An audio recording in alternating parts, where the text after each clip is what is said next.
Good morning. It is Monday, June 29th, 2020.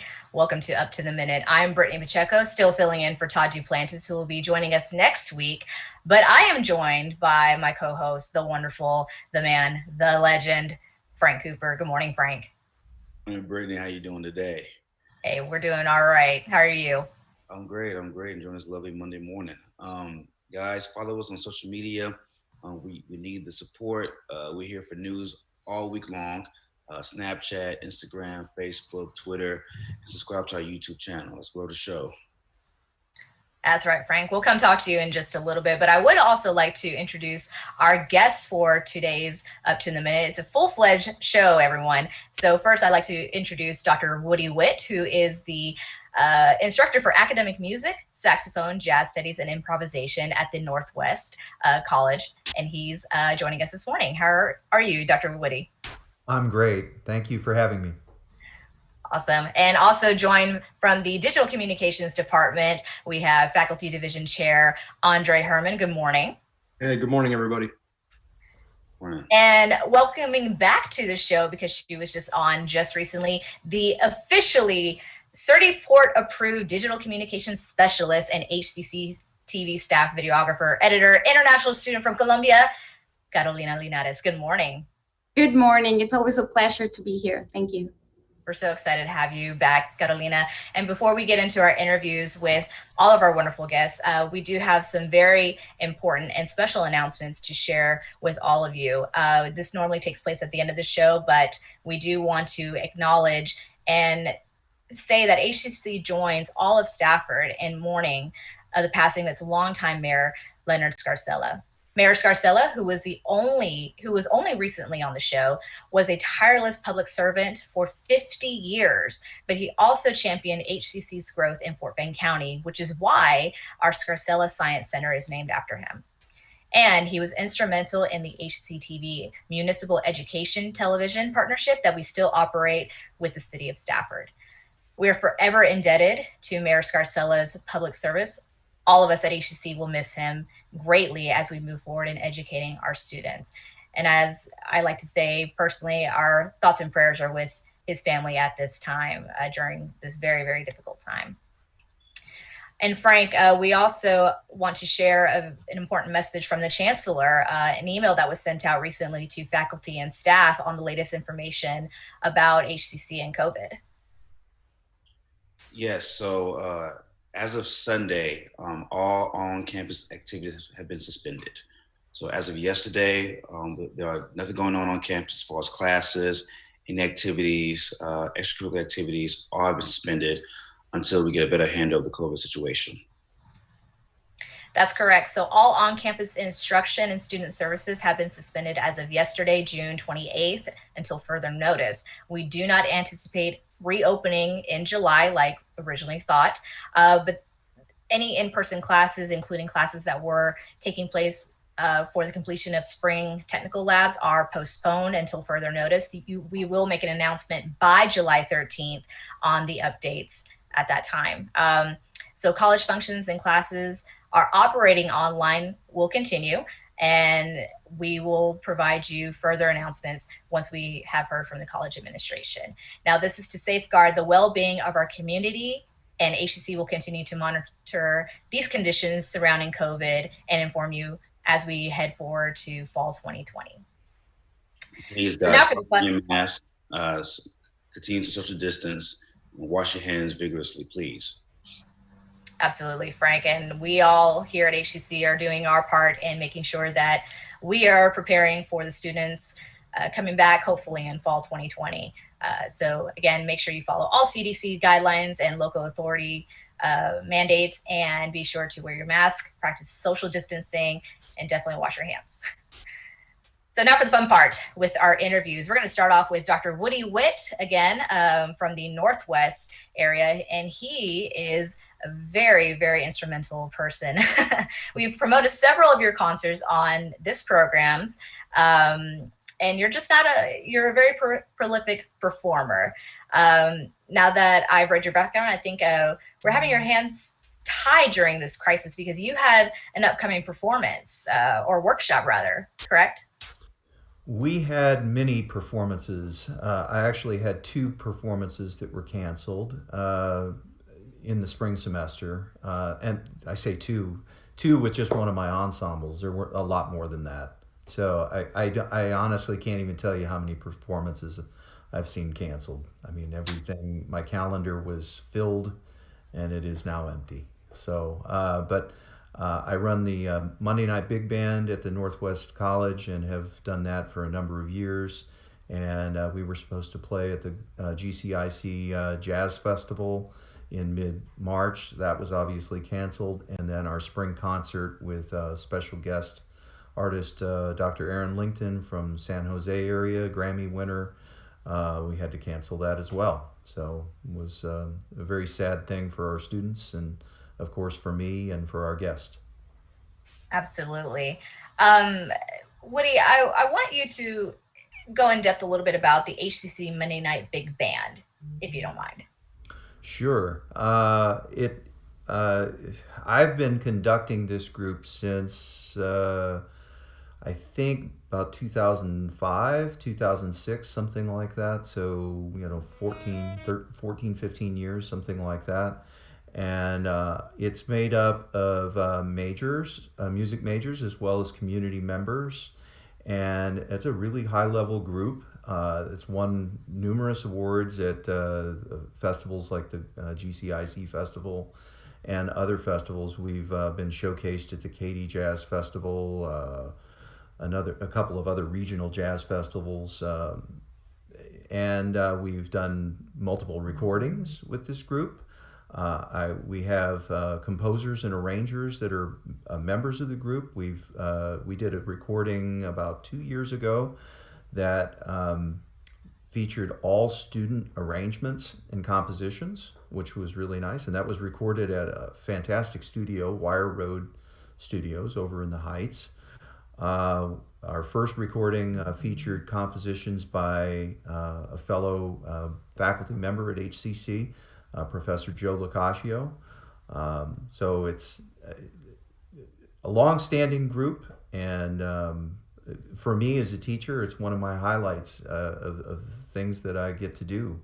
Unfortunately, this fall, due to the size of the class and the way, unless conditions change, we're not going to be meeting with that group because they've capped sizes of ensemble classes.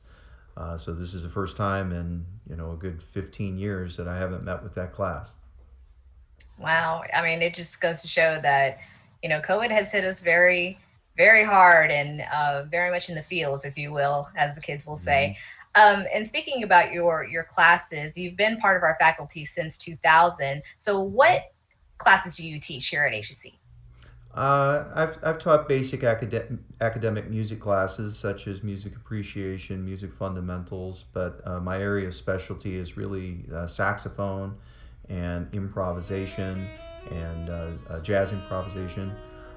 So I teach a lot of in-person classes. I teach ensembles and work with small groups and big band. At one point, I even had 2 big bands that were going.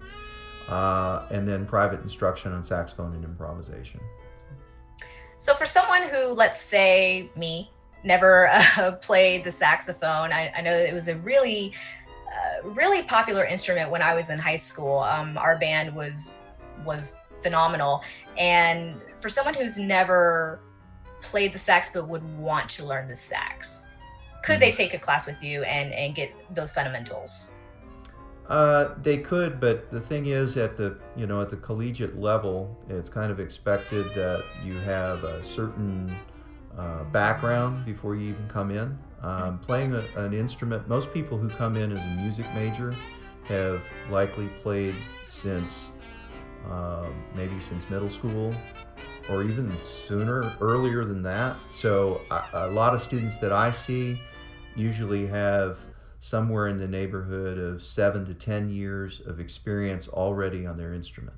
Now, that said, I have had exceptions where I've had students that I've worked with that just started, and you have some degree of success with that, but it requires a lot of patience and a strong work ethic and a desire, to succeed in that. You have to be very devoted to it. So it is possible. Yes. Noted. Will not play the sax. My experience with wind instruments was the flute, and I gave that up pretty quickly. So it seems that music would be obviously a hands-on subject. So how is it moving forward? How are you planning, or rather, what's the plan to instruct students by going online? Well, we had to adapt, all of us in the music area, and of course all the faculty across the system had to adapt very quickly, basically having about a week to adjust classes that are normally in-person classes to meeting online. So as far as private instruction, that adapted pretty well. In the spring semester, I mostly used Zoom for instruction. And I had not taught extensively online. I taught a couple of lessons, but now, of course, I've taught quite a bit. And we have met with ensembles online. However, that's something that there are technical limitations that really don't allow that due to the latency issues.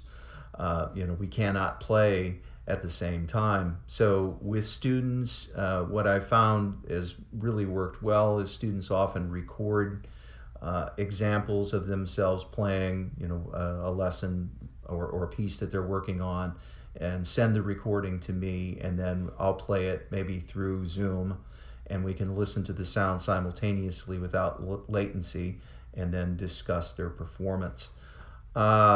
It does put a lot of challenges though out there because I'm fortunate that I have all of the equipment that I need to be able to be set up. I have a good microphone, and I even have a recording space within my home where I'm able to record high-level stuff. But some of my students may not have good internet service, or maybe they don't have a laptop or an iPad or something like that. So having to teach classes where you have students who are trying to access that material through a cell phone, it's pretty tricky. So I am hopeful that HCC is able to accommodate those students and get them prepared and get them, the things that they need so that they're able to study effectively.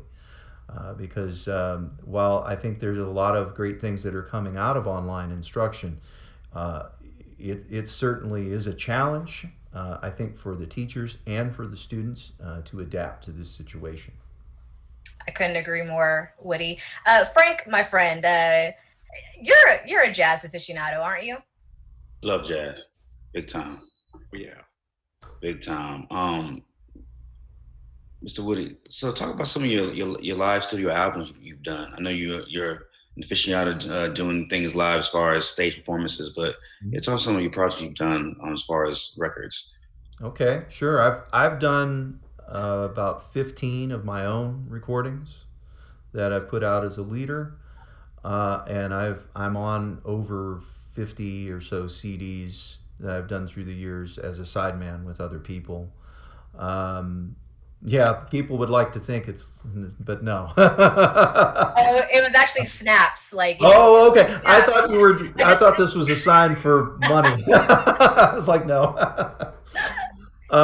You know what? You enjoy what you do. You love what you Yes. do. You obviously teach it to others who share the same love, and that has to be rewarding as well. Well, and not only that, I've traveled all over the world performing. I've played all over Europe, South America, Asia. So that's one of the wonderful things about music is that it's a common language, that no matter what culture people are coming from, we speak that common language of music, and it has opened doors for me that I never would have expected.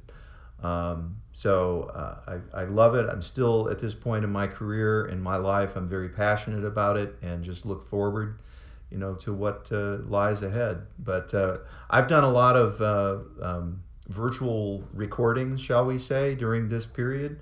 One project, I sent the link for this, is a virtual big band that's made up with some of the top players from around the world. One of the top studio players in Los Angeles playing lead alto, to a tenor saxophone player who plays in the the radio big band in Frankfurt, Germany, to a pianist from Romania, to some brass players from Sao Paulo, Brazil. If you look that up online, you can find that there. So it's really been quite interesting to see the productivity of a lot of people during this time. And of course, everyone being stuck in the same situation, a lot of people are available and you're able to do things that might not normally happen. So it's been a lot of fun for me. We've seen a lot of these big named artists who are putting on virtual performances, such as, Lady Gaga, Celine Dion, and others who come together to sing a duet or what have you. But it's awesome to know that one of our own is doing the same with other performers around the world. So we'll be sure to share that YouTube video on our Facebook page for all those who are interested in seeing what Dr. Woody Witt has going on in his Jazz Fest, if you will. So at this time, thank you, Woody, for joining us, coming onto the show to talk about your music program and your own performances. We're looking forward to seeing you back again on the stage and in the studio soon. Thank you so much. My pleasure to be here. Thank you, Woody. Thank you. Now we're going to switch gears kind of in a way, because we're talking about virtual performances in the digital world, but we're also going to talk about more in-depth digital world. This is something I'm very passionate about as a graphic designer, but we're going to join Catalina Leonidas and her instructor, Hermann. Good morning again. Morning. Good morning. All right, Catalina, we're going to start with you. We shared at the top of the show some exciting news about you, but we're going to let our audience know again that you've got some big news to share. Yes, so I recently completed the test for being certified associate in Adobe using Premiere Pro.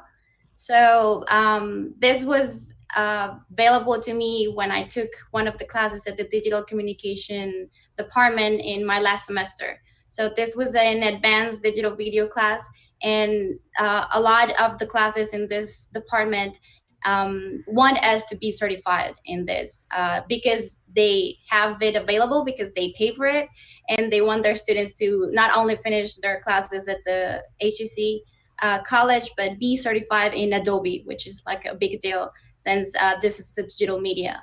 So yeah, I completed this certificate a couple of days ago. Even when my semester was over, my professor made this available to us since COVID started and we couldn't finish this exam during class. Well, Catalina, we are all so incredibly proud of you, as your colleagues and as a former HCC student in Digicom. I'm a little jealous because that wasn't offered until after I graduated, of course, with my degree. But congratulations to you. All your hard work has obviously paid off, and you do such a great job here with us at HCCTV, with all of your work being part of the student lounge that we discussed last week. So you're going to be able to utilize this certification with your work here at HCCTV, correct? Yes, well, I have actually already started using the software a long time ago, but it's awesome to have it on paper, right? Like, I am certified in this software, but I started at HCCTV, and that was one of the skills that got me into this internship, because doing digital video is not only the filmmaking, but the editing. So after we went into the filmmaking, we got footage and everything, I got to use the software and get a lot better. So this is also something that I want to highlight from HCC, that it makes this available for students. So not only finishing the program, but I was able to do my internship inside HCC.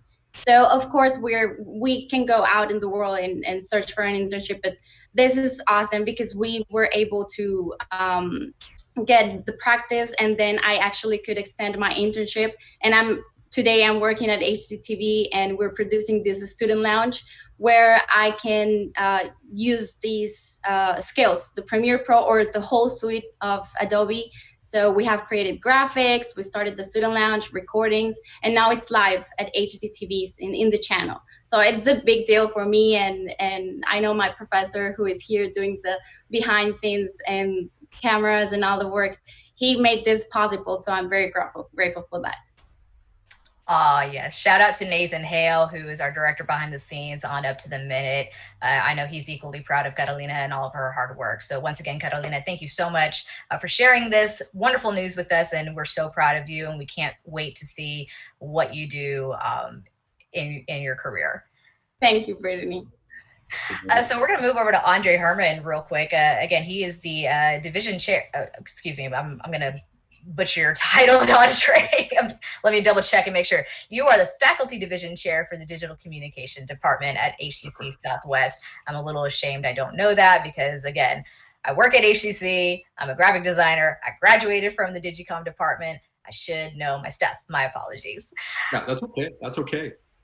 So, Andre, talk a little bit about the digital communication department and its Adobe partnership and opportunities for our students with the certifications. Because again, this actually, I believe, didn't come into play until after I graduated from HCC in 2011. Yeah, so I've been working for HCC as a full-time faculty member since February of 2014. And I believe it was, we were at just about that time we had started offering, it might even been shortly before then that we started offering the Adobe Certification through Certiport. So the digital communication department is made up of multiple specializations. We have graphic design, digital photography, web authoring, visual effects and motion graphics, and we also have XR and VR development. And as of August 16th, 2020, we're also now including digital gaming and simulation back into our, under our umbrella. And what makes our department so exciting is, like Caroline said, was the partnership. It was the partnership that we have with the Adobe Certification. So every specialization that we offer under digital communication does have some level of the Adobe certification that the students can work towards. And that's a really big selling point for our department because because of the workforce side, we're trying to do everything we can to prepare our students for jobs in the promotion, out in their field of expertise. And so anything we can give our students that gives them one step, puts them one step ahead is a benefit. And that's one of the beautiful things about this Adobe certification is that the school funds it. And so it's a part of the curriculum for a majority of the classes. So when you sign up for a particular class, the Adobe certification is tied into the curriculum. So you're not only learning the real world skills and building, creating assignments that go towards your professional book or portfolio, but by the end of the semester, you're also given the opportunity to take the test to become certified in that particular software.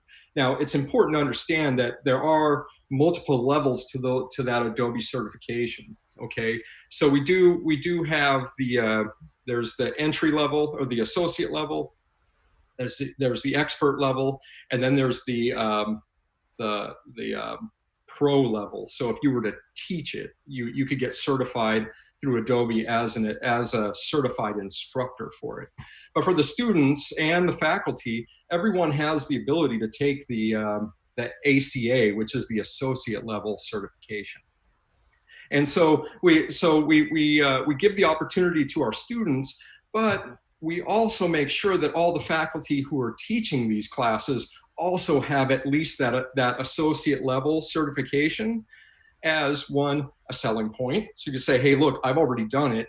The faculty understand what goes into that test or what's required of it, right? And then the students can look up to the faculty on a whole nother level, knowing that they've done the test, and the instructors can tie that back into the curriculum and the teaching as well.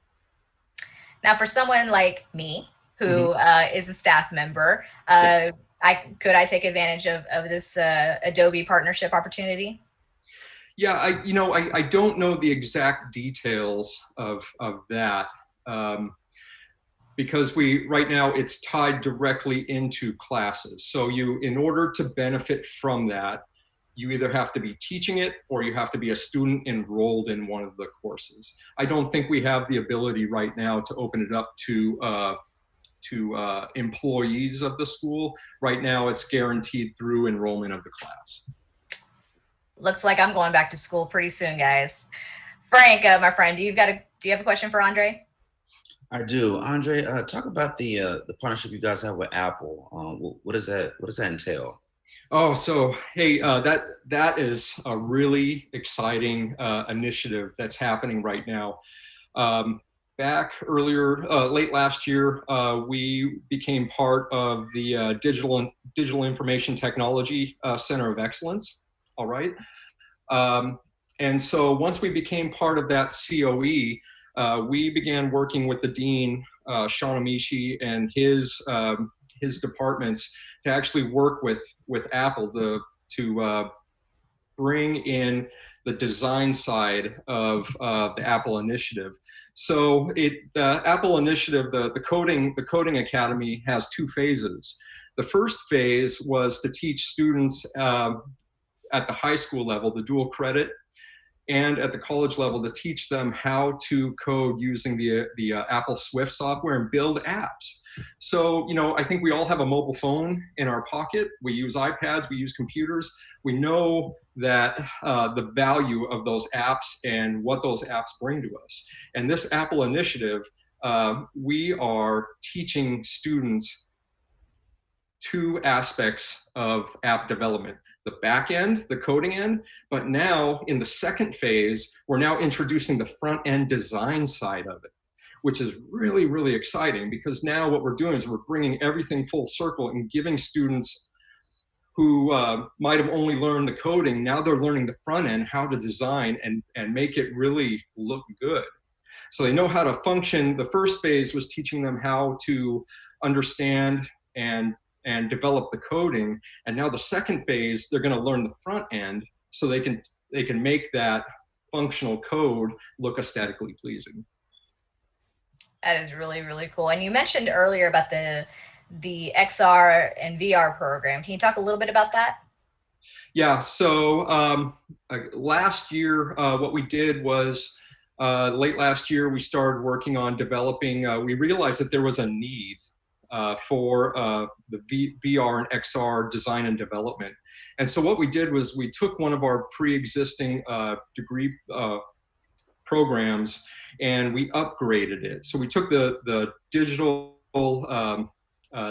media degree and we restructured it to include XR and VR development, because we knew that there was going to be a need for it, not only out in the workforce, but also for higher ed, well, actually education in general. And that couldn't be more true than now, especially with COVID-19.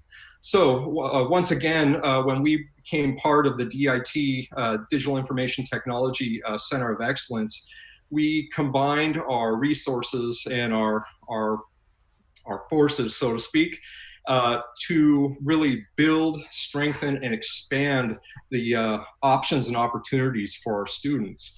So we worked with the West Houston Institute to actually create a space that would house our VR development lab there, and then along with the dean of DIT, we also have a very big and very impressive and professional looking VR lab at West Loop as well.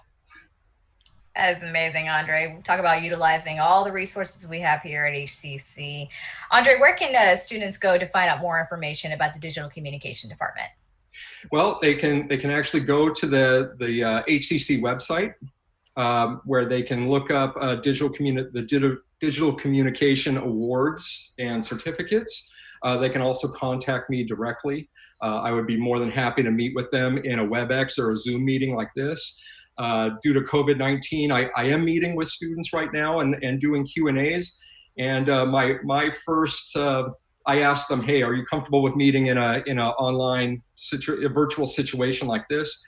Because I understand the importance of looking face to face, where then I can share the screen with them and show them the degree plans, and we can actually, it's a virtual, they're virtually in my office at that point.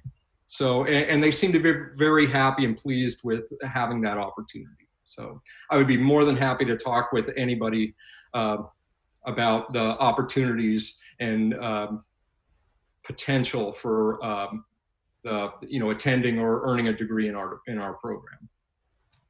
I'm a hardcore advocate for Digicom, and you can be like Catalina and be Certiport approved in your field of study. So check out HCC's Digital Communications Department through our Digital and Information Technology Center of Excellence. Hey, I'd love to say one more thing about that, about the Adobe certification as well. I think I missed this point. Was it really is for a community college student to go in and take a design-based class and not only leave with hands-on working knowledge of an Adobe application, but also have earned a certificate, a professional certificate that they can include on their resume on LinkedIn or whatever, that shows that, hey, not only does my portfolio reflect the skills for visual problem solving, but hey, look, I also have I can prove the skills in a second form by showing this certificate.